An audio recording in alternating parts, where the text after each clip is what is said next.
Hey everybody, how are you guys doing? I'm Eric Airlock, and this is another talk on philosophy, Zen, Hakuin, one of the most famous of Japanese Zen figures, patriarchs, and philosophers, and the revival of Rinzai, that is in China, Linji. I have many talks on Linji, the central patriarch, arguably, of Zen Buddhism, and Hakuin and how he made Rinzai a major fixture of Japan, such that Hakuin and Rinzai are very much central to Japanese Zen. Hakuin Ikkyu, who lived from 1686 to 1769, now with many philosophers I cover, many of them all over the place, other than obviously the modern ones, are from the 1500s and far earlier. This guy, however, is around the year living in 1700. Now, as I often mention, it's good to mention in passing, between 1600 and 1700, that's when Europeans really gained power and ascendancy in the world, no matter what you think of that. So actually, and Japan was very much coming up after China came up in ancient times and has been coming up and thriving very much in later centuries, much like, in fact, in ways, and no value judgments, and that obviously gets complicated, and I'm not going to get into it. I've mentioned often, Japan has been coming up in the world lately, and in past centuries, just like a bunch of people we call, like myself, white people, Europeans. So actually, you'll notice that figures into the world, and I am not judging anything about that beyond that. But that is a fixture of our world. You'll notice that in culture, a lot of Japanese economics, media, everything. And now Korea actually has in recent years definitely been more on the American awareness and stage, which is great. I'm all into that. I, love all of that. And I just want people to be kind of noticing that. So this guy actually is in the 1700s as a Japanese philosopher, which again is quite expectable. This is actually, again, in the 1700s, him nailing down Zen in a major way in Japan, which actually would then make Zen in Japan still several hundred years old. It is older than that. It is a revival, but he is a major, again, if not one of the central figures of Japanese Zen. The other major figure, and again, I am an American, and I am Anglophonic, and I am of the Europeanish white people, but I do all know that he and the other one is Dogen, are two of the most important Japanese Zen sages, philosophers, thinkers, founders. Now, Hakuin, as I mentioned a bit last time with Dahui, Hakuin, like Dahui, is into Linji, what the Japanese call and transliterate from Chinese Linji as Rinzai. So Hakuin is basically the Linji Rinzai guy it is already a thing before him. He revives it and founds it as central, which actually makes it much like China then in the song. He is the figure here. Remember, the song is around the year 900 to 1000, so this is later and earlier than that, but around then, and that century 2-3. So we are actually more like, again, it's like 2 centuries abouts. Again, my numbers are sliding around here a little bit because I'm generally pointing at sort of vague periods of history. But Hakuin here is the guy who is very much like Linji in the Song China, but he is the Japanese Linji revivalist of Rinzai, Linji's house, in Japan. In the period when Japan is becoming foundational altogether in its culture and solidifying, and has been and continuing to solidify Japanese culture, language, practices, and Zen becoming central to Japanese culture in ways that now not only the Japanese are well familiar with, but people are familiar with through familiarity with Japanese culture. So Hakuin and Dogen, if you want to know Japanese Zen, please, of course, I've been doing all kinds of talks on Chinese Chan, which is Zen, and its origins. And then after that, and please look at those, because sometimes actually people pick out moments of Dogen, they're like, this is so brilliant. It's like, well, if you know all of the Chinese stuff, yes. You know what I mean? It's the simplest answer, nicely. But Dogen is then the founder of the Soto school. Well, we talked about the Caodong school that more is into meditation than koan practice. They also do koan practice. Dogen collected koan collections himself. But they want to emphasize more so, they think, or say, seated meditation, when in fact all of these people do both. Hakuin did not found the Rinzai school, the house of Linji in Japan. He again revived it. He came along 500 years after Eisai, again, I try to say the names as best as possible, who met Dogen but died the next year, firmly established Rinzai in Japan in 1187, after traveling to get teachings from China. That is around the Song era of China. I do believe 1187 is a bit afterward, a couple years afterwards, though. I'd have to, again, check my dates. I am the idea guy and love the broad connections of the ideas throughout history. Hakuin did, however, revitalize Rinzai so thoroughly that his koan system remains the core of Rinzai practice, and today all schools of Rinzai Zen trace themselves back to him.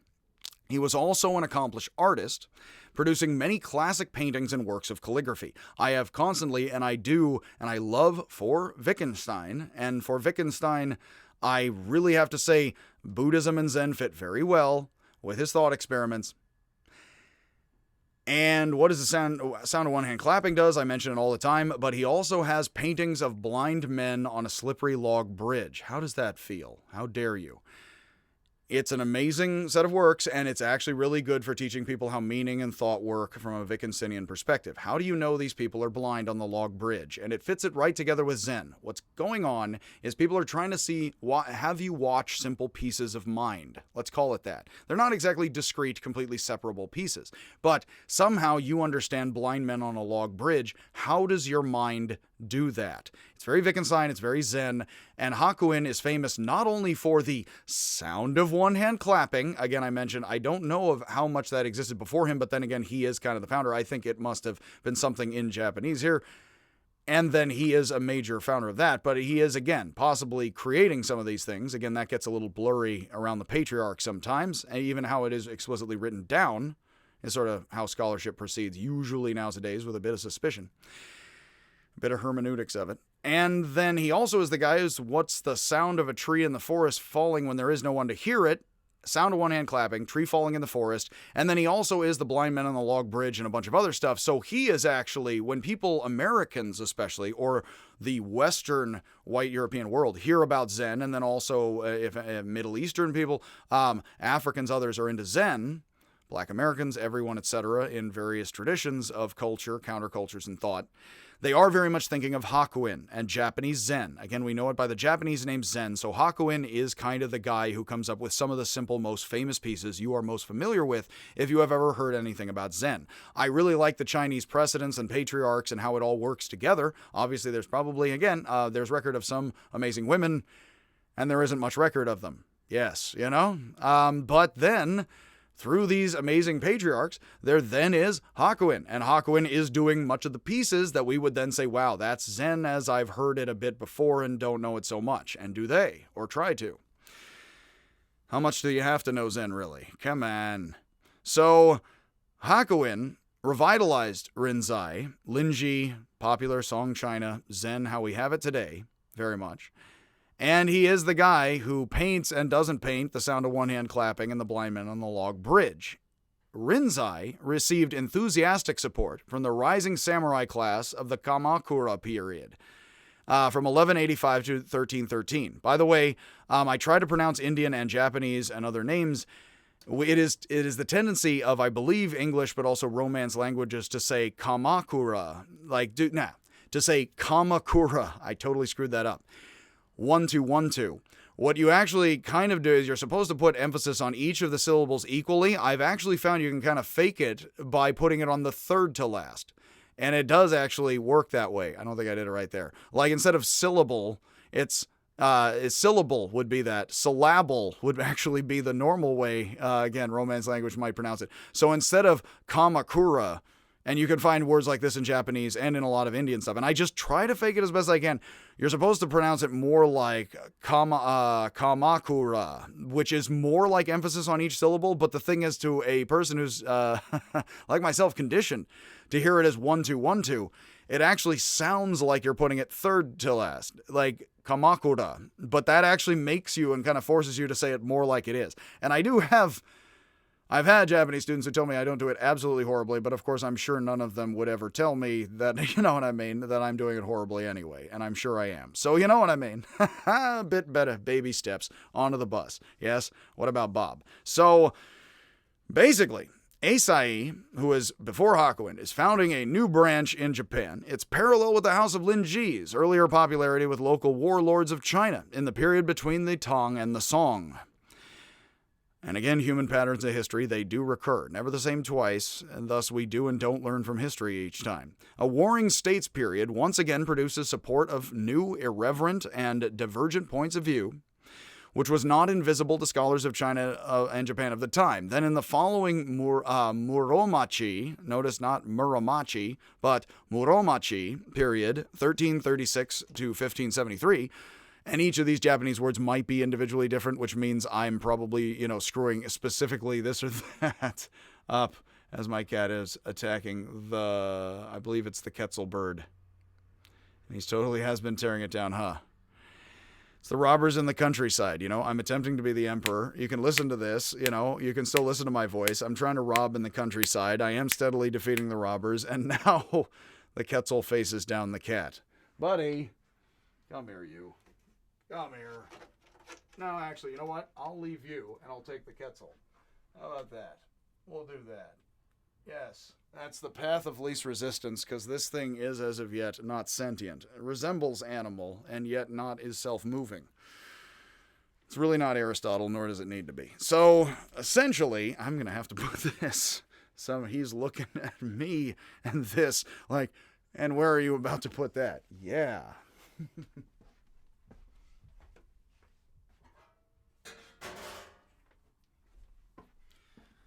Unfortunately, animals, unlike the Quetzal right there, are self-moving, and thus Aristotle would say quite animal and animated, aren't you?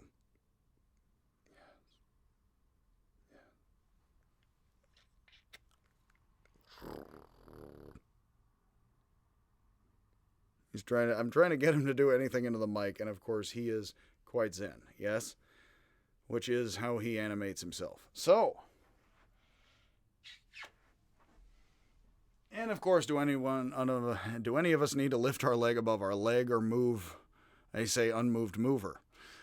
That's where the Quetzal is. So, what you got here, aside from my weird verbal association patterns, is that Rinzai basically, by the 1400s, 1500s, was the favored sect and central school of Japan, and not my cats. This was the time of Basui. I'm just going to briefly mention Basui and Ikkyu. I don't actually have enough on either to do a full separate entry in my website or video. So I'm just going to mention them in passing, and hopefully at some point I do actually pull out and create more of an entry on each. Basui was the Rinzai master who was obsessed with the idea of the ungraspable self as a young child, who refused to wear traditional robes or recite sutras, but rather spent all his time as a monk in meditation. This actually makes thus Zen, in certain ways, emphasize how playful childlike, which is very Taoist in theme, that the playful child mind is very much Zen, which is already there, but is now emphasized in particular. Basui taught that many monks are attached to permanence and stability who fall too far on the side of ritual and dogma, but there are also too many monks who are attached to impermanence and freedom, even childlike hippiness jokes, who fall too far on the side of anarchy and irreverence. Again, Aristotle would say I am far too silly to be witty or use wit. Hopefully I have some wisdom here. This is very similar to Nietzsche's ideas of Apollonian and Dionysian. If you're familiar with Nietzsche, I Nietzsche in my life, and I Nietzsche more than ever, is humanity is on a tightrope where we don't really want to fall completely to order in the robots, nor to monkey versus robot. No, we don't really want to fall to passion and the zombie peoples. We kind of want to toe the line, over the line, and we kind of want to tightrope walk between order and chaos, and that's kind of the Greeks, and that's kind of everybody. People say, oh, the Greeks were into order. Nietzsche's like, no one is entirely. Actually, the Greeks were into chaos and order, and they show that, and that's culture. That's very Nietzsche. I haven't done the Nietzsche lectures. That's just central Nietzsche. That's his first book. That's his first major idea. It's quite cool. It's very much Hegel, but it's actually more chaotic jungle Hegel, as I'll kind of get into, and I do like explaining it as that. It's more romantic jungle-y Hegel, whereas Hegel's like reason, understanding, stability, change, whereas Nietzsche's like, well, it's gods of order and chaos in the jungle kind of humanity, which is much more Darwin. Like in the era of Darwin, and then Nietzsche's like, well, it is Hegel, but it's all out there. And again, that is more of a larger cynical view of humanity with more modernity, with more of the 1800s leading into the late 1800s and more cynicism amongst Europeans and more romanticism at technology and science. This same, of course, is going on in China and Japan, which is why people would be into Zen and thus what the Germans would later call psychology, because they are seeing much civilization and they're into order and chaos, which is why Basui is saying all of this Nietzschean stuff right now. And the Japanese have been into German thought. Americans always raise their eyebrows a bit for a while. So actually Japanese school students who study philosophy would likely encounter Basui's Zen similarities to Nietzsche here in Japan. I do believe, but again, actually, I could be better schooled on what is taught in Japanese philosophy classrooms. But I do believe that is something that would be apparent to a Japanese philosophy student. I'm happy to be corrected. And I have material I have not read in English on the subject, and I talk to people occasionally. So it was also the period of Ikkyu, who is very infamously famous, who lived from 1394 to 1481. Who became enlightened while watching and listening to a troupe of blind musicians, blind men on the log bridge, blind musicians also, after studying Case 49 of the Gateless Gate. Unfortunately, in Japan and East Asian culture, it is infamous. It's somewhat you find reverberations of the blind are quite musically talented, which I'm not going to say one thing or another about, of course. You could see things going either way and being like prejudiced, but also being, occasionally quite awesomely true. And let's not, yes, and here Eddie Murphy comes in with the Stevie Wonder jokes, and I'm neither of them, so I will pass along, But, yes, and they knew each other, and Eddie Murphy likes making two Stevie Wonder jokes, which is part of Eddie Murphy's, older routines I used to love, much younger. And I'll let that all be the blind men on the log bridge for you, you know what I mean? Because, of course, that's part of the tension of the joke. And I'm not going to tell you many Stevie Wonder jokes. I'm going to tell you the blind men on the log bridge and stuff, and try to make that funny, you know what I mean? Yes. So, EQ, to even go further, is he studied Case 49 of the Gateless Gate, and he would drink excessively, that's the final case, and he would drink excessively, behave in terrible ways, considered sex in brothels a sort of Zen-like practice, which is very kind of Taoist, but also erring more on the side of chaotic, because the Taoism, because of course the chaotic neutral, not sure, but quite passionate about being both ways here, because of course, actually, even the Taoists they would joke about or may possibly interact with brothels plenty. I don't know if many Taoists would say go to brothels a lot. There are Taoist practices, again, that say to do that to extend your life, but there are also Taoist practices that would certainly suggest no, actually being far more abstinent would extend you to immortality, far more than sex magic. Blood, the sugar. Again, as in The Simpsons, the Red Hot Chili Peppers go on the Krusty the Clown show, and he's like, I need you to change your lyrics for the show. They're like, no, our lyrics are like our children, man. And he's like, no, but this is what I got, you got to get and put it in you. Could you just instead change that? What I'd really like is I'd like to hug and kiss you. And they're like, wow, that's amazing. That's beautiful. And two of them don't have shirts on. One has leopard pants. And Flea's like, everyone can enjoy that. It's like, yeah, I'm sure those guys got a kick out of, their brief bit on there. It's like everyone can childlike enjoy all of that, and it's like, yes, sex in brothels is a sort of Zen practice. We can all understand that, children. There's too many plays there that are too amazing on like childlike innocence right here. You know what I mean? Wow. You know what I mean? Yeah. So screwing with meaning and emotions, everyone. I'm not going to justify this any kind of way, nor the joke, But, very lovingly and interestingly, it's a bit of the rope and the snake. There's an Indian novel, The Rope and the Snake. A man has a horrible arranged marriage and then falls in passionate love that's mutual with a prostitute. That is The Rope and the Snake, a classic Indian logic example of when your perception could be wrong, a mirage, a hallucination of a rope being a snake or vice versa. EQ then had a long love affair with the blind geisha Mori, a renowned singer. He was one of the most innovative flute players of his time, and he influenced calligraphy and the tea ceremony. There are images of him and her playing music together as well as them together.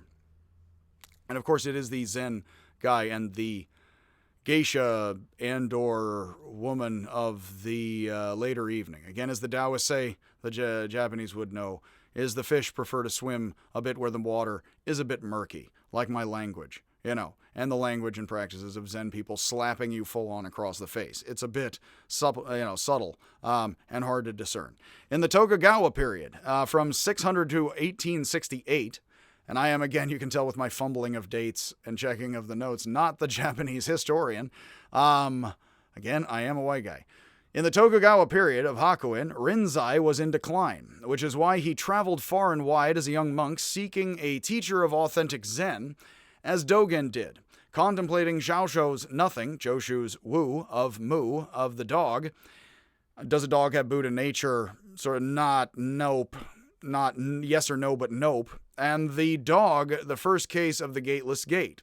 Legend has it that while meditating in one temple, there was an earthquake, and everyone ran outside in fear, but not Hakuin, who remained sitting there, feeling the shaking and the moving. I feel the spirit moving amongst us this evening. After much fruitless searching, he turned up at the place of the hermit Dokyo, the old man of Shoju, who was famous for the depth of his understanding, as well as his practice of meditation in graveyards surrounded by hungry, howling wolves. That is weirdly Shivite. Now, the Indian Hindus, they have all sorts of practices of defying death and all kinds of stuff. But actually meditating in graveyards with howling wolves is actually weirdly Indian. That's famously kind of Shivite, if I'm not mistaken, practices specifically. And worshiping Shiva and the Lord of Transformation and Destruction, you go and you meditate in a graveyard with the corpses. And these places aren't entirely sometimes well guarded in India. And there's a lot of animals.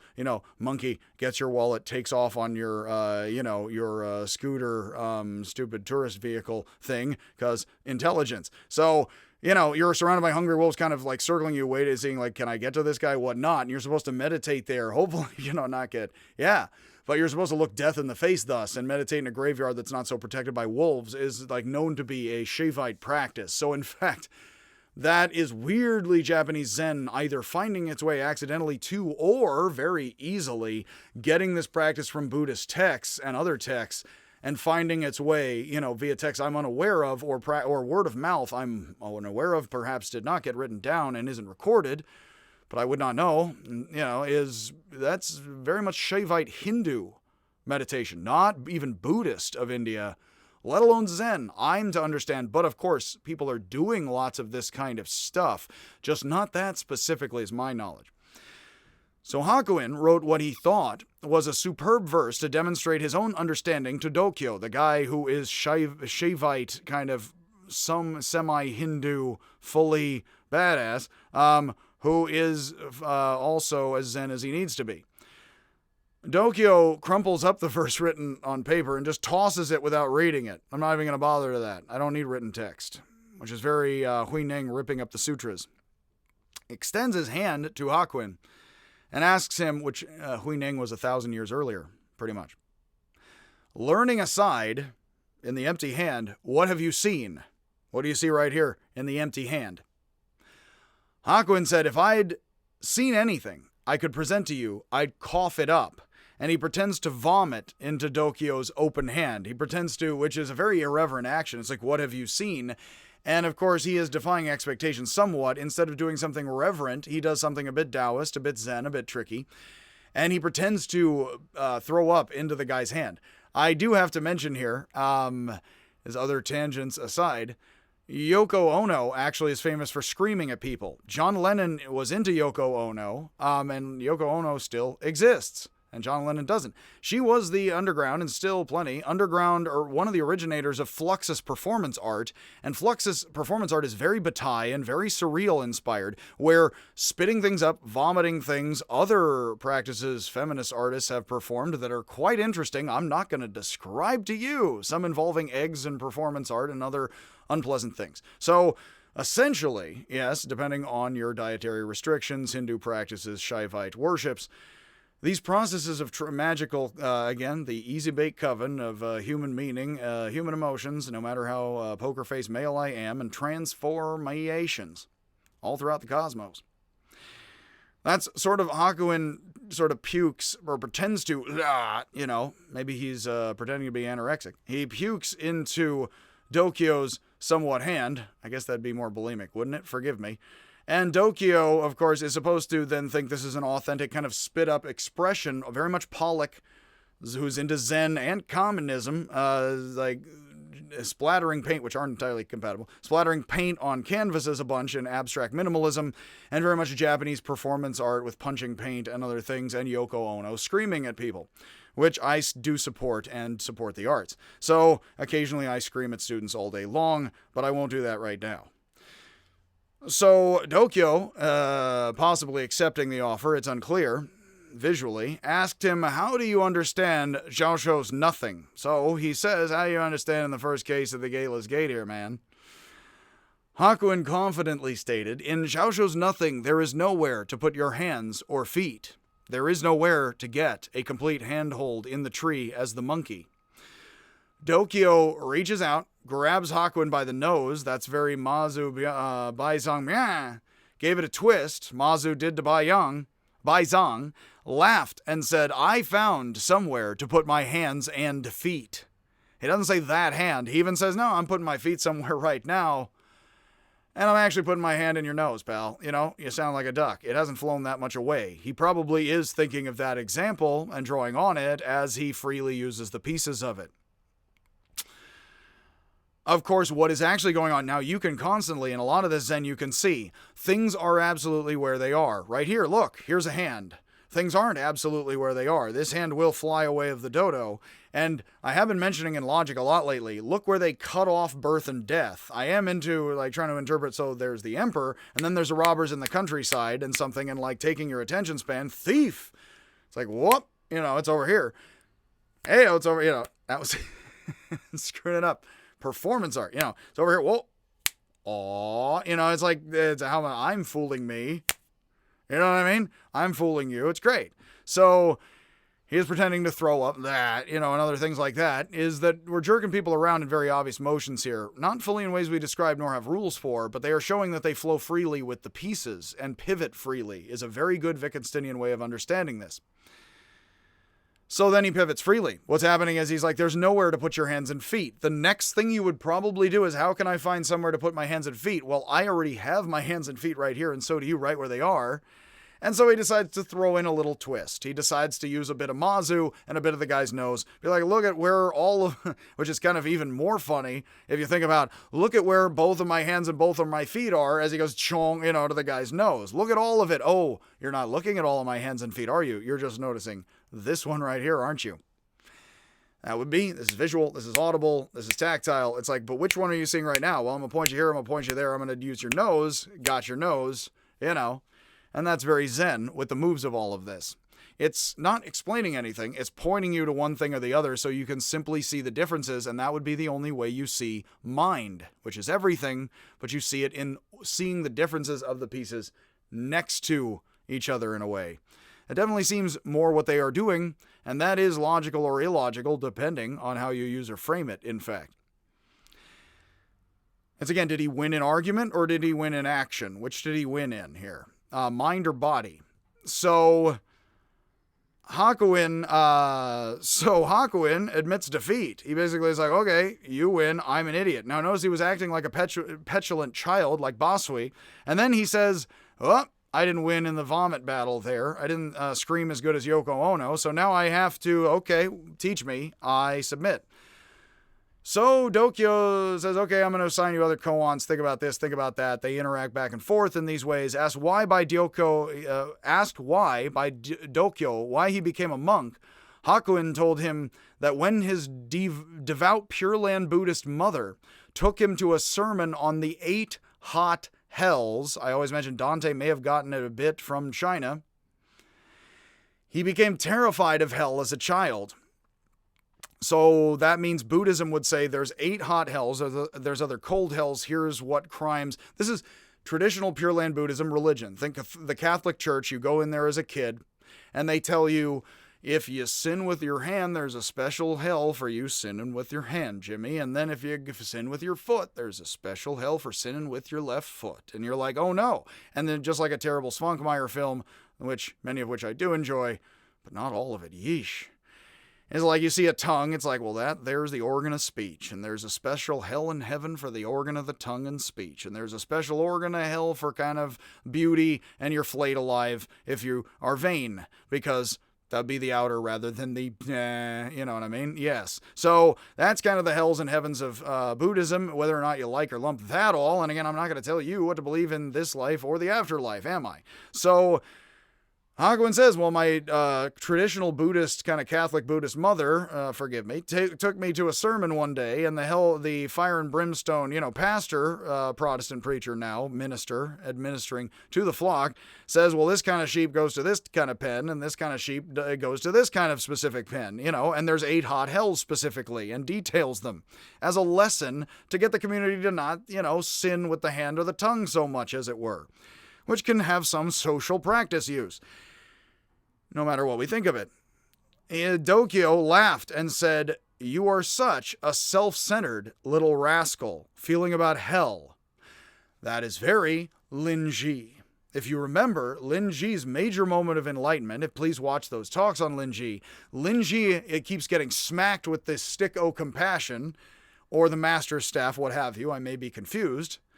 And he keeps hitting it, and he's confused, and he's like, I'm such a selfish I'm giving it away. Give it away now. Giving it away too early. You know what I mean? You can't do that. Again, 8 hot hells, as it were. And then you're straight through them, as the barrier. So, basically, Hakuin is like Rinzai sitting there saying, what am I doing wrong? It's like, oh no, I'm a child afraid of hell. I'm a guy afraid of a stick. I'm so wrong. I don't understand Zen. I'm an idiot. And the master says, why are you such a self-centered person, you jerk? Which is actually really funny, because you could think that fearing hell is you caring about other people.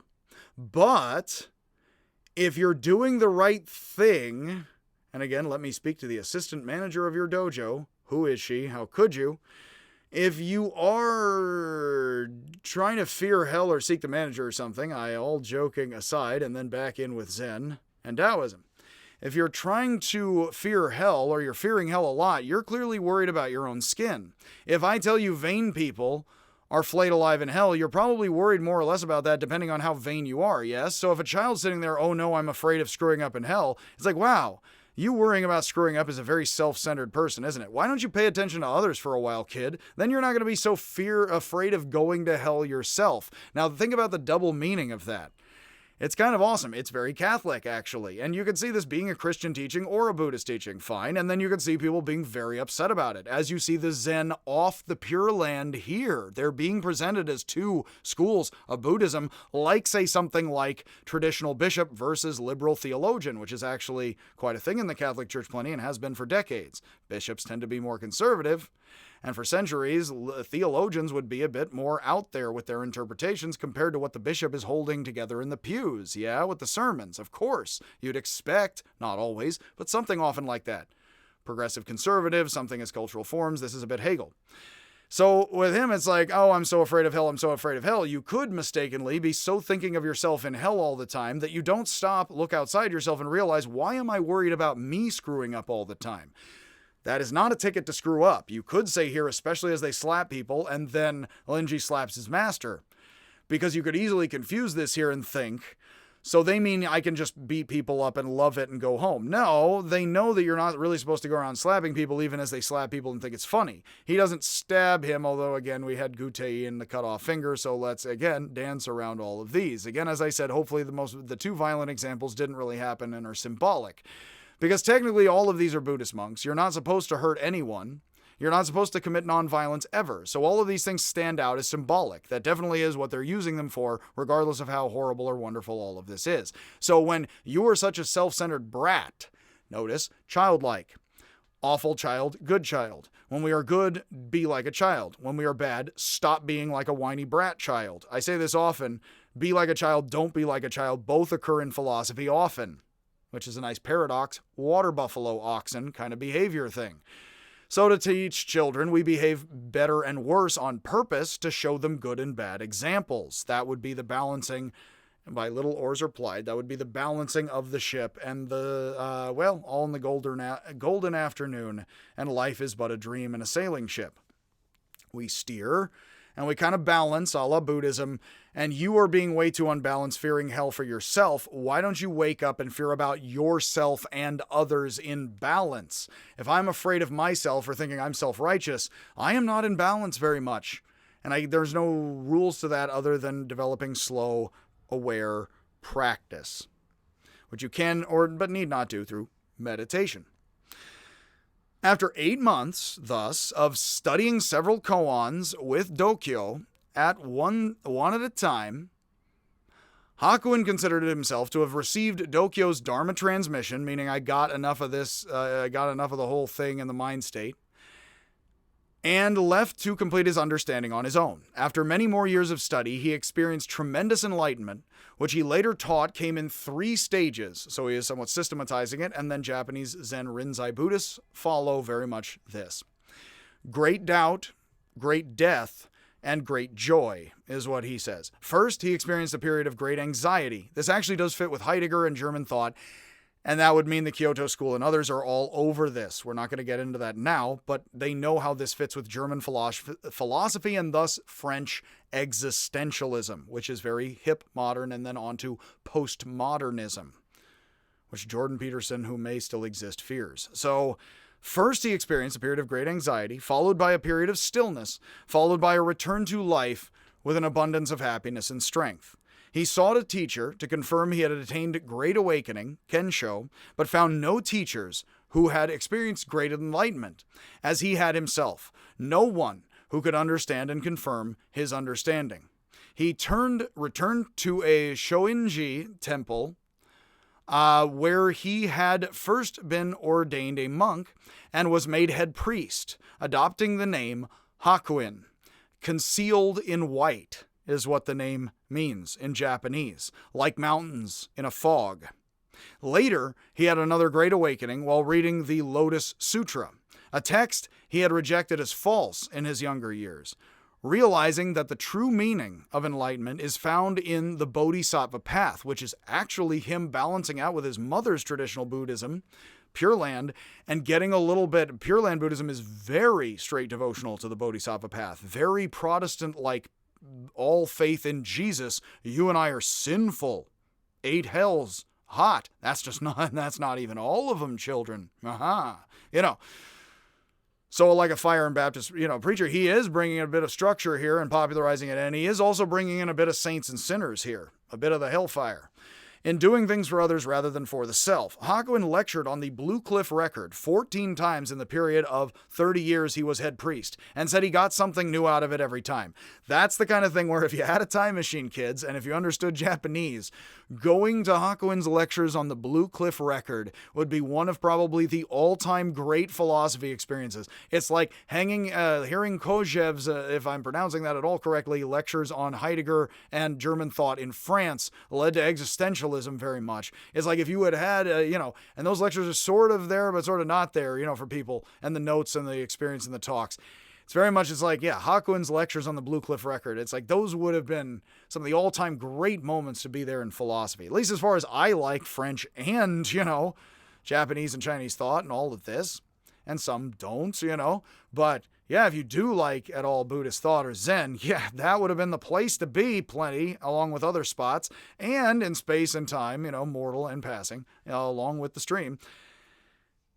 And, flow my tears, the policeman said. So, in the, unlike Dogen, again brought him up, this is not the talk on Dogen, who taught that the best way to enlightenment is seated meditation. Hakuin taught that the best way to enlightenment is contemplating one koan at a time, which is very much what is the sound of one hand clapping for a long period of time.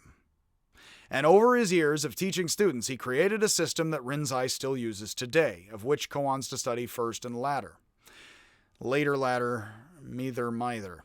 The pressure and tension of struggling with the confusion of a koan case is the great doubt that produces a powerful awakening, which would be a period of great death and stillness and kind of no emotion, followed by great happiness and joy and release and enlightenment. Hakuin classified koans into 5 types.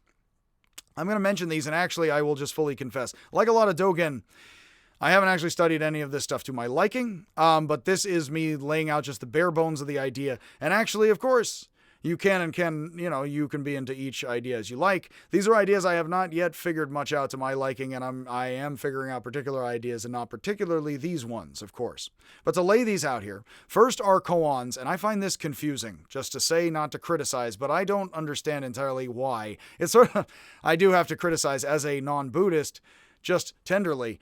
The Buddhist original texts are organized not by theme, but by length. So it's the long discourses of the Buddha. That's confusing, you know what I mean? But it's a system. So similarly here, I'm not entirely into this, but then again, what do I know? First are koans that introduce us to the fundamental awakened perspective.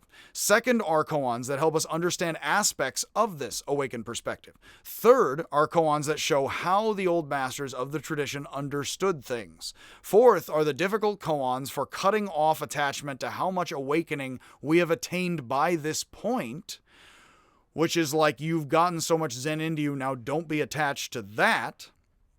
And fifth are the following 5 verses, which Hakuin taught was the final door to universal wisdom. So, we will very much quote this. And then, in fact, that is the end of that, and I would steer you to Google imaging or Creative Commonsing or checking out on my website some of Hakuin's paintings, especially his, it's very cartoonish. It's very early, the Japanese style is very much where a lot of the cartoon and other Van Gogh and other things come from in the history of art, of course. Look at the Japanese humorous Zen portrayals of the patriarchs and other things. I love them. I use them to illustrate things. They're classic Japanese artworks, of course. Now, hopefully, Creative Commons, we can all use them very much, and that's my understanding. But again, after listening to these final verses, of course, check out some of his paintings, and especially his Bodhidharma. His Bodhidharmas are very famous and very classic. So yes. The final verses of Awakening. In the third watch of the night, before the moon appears, no wonder when we meet, there is no recognition, no realization, no understanding. Still cherished in my heart is the beauty of earlier days. Like a child. A sleepy-eyed grandma encounters herself in an old mirror, playing on the old and the female. That is very Zen. Clearly, she sees a face, but it doesn't resemble her at all. That's a little waking life. Too bad with a muddled head. She tries to recognize her reflection. Within nothingness, there is a path, leading away from the dusts of the world. Very Taoist Rinzai. Even if you observe the taboo, the forbidden, on the present emperor's name, you should not speak the emperor's name. You can't speak the emperor's name. That's calling the emperor as a nickname. That would be very offensive to objective central reality, to call it a name and offend its feelings. You will surpass that eloquent one of yore, the well-spoken one of ancient times, who silenced every tongue. That implies the Buddha himself. You will be better than the Buddha, is what that subtly but doesn't entirely say. It's hard to mistake that as the one of ancient times the well-spoken one who talked a lot, who silenced all the tongues, is the Buddha of India. I mean, it could be all kinds of people who are all the Buddha, but that's the Buddha. When 2 blades cross points, like the blades of your and my mind judging, there's no need to withdraw. In Taoism, I don't extinguish the ego. I let it rage because, you know what? I can be Zen with the pieces right like they are and extinguish nothing. The master swordsman is like the lotus blooming in the fire. Such a man has in and of himself a heaven-soaring spirit. Who dares to equal him, who falls into neither being nor non-being, solid and empty? All men want to leave the current of ordinary life, but he, after all, comes back to sit among the coals and ashes. 2 things that's not only very much the bodhisattva path. Rather than leave, you stay in the world and suffer because you want everybody to get into heaven so you don't pop off fully into heaven yourself. That is Bodhidharma. That is not Bodhidharma. That is Pure Land Bodhisattva. Traditional, more, as I've been saying, kind of Catholic, Protestant very much actually, Buddhism in weird ways, take that loosely. But actually, Job, after traveling around with God, and God says to Job in the Old Testament, check out the Leviathan, which is where the Leviathan appears, the big, anybody's heard of Leviathan. the big sea monster. Check out Behemoth, the big land ox. How does that make sense to you? My ways are not your ways. You don't understand. And Job at the end of it, and it's been mistranslated weirdly almost on purpose to kind of disguise how happy Job is. He actually says, I celebrate with dust and ashes. That I realize it doesn't all make sense, and I can just enjoy it in a certain sense and live it as it is. And now I celebrate with dust and ashes. And Hakuin, the last line is, to sit among the coals and ashes, which actually almost means like the final moment of enlightenment is very much like the final moment of the book of Job, which has been mentioned by many an existentialist Catholic French person, the Frenchies, who feel a lot for things and people, you know? Again, our leader was groping towards the interest of others. That continuously. That now we can sit amongst the coals and ashes in this economy. And again, we are very human all over the world and throughout history and the cosmos thus. Much happiness, and again, a happy wandering and a turning in the words. And I will see ya, and Hakuin will as well, if you can't help it, if I ever see ya.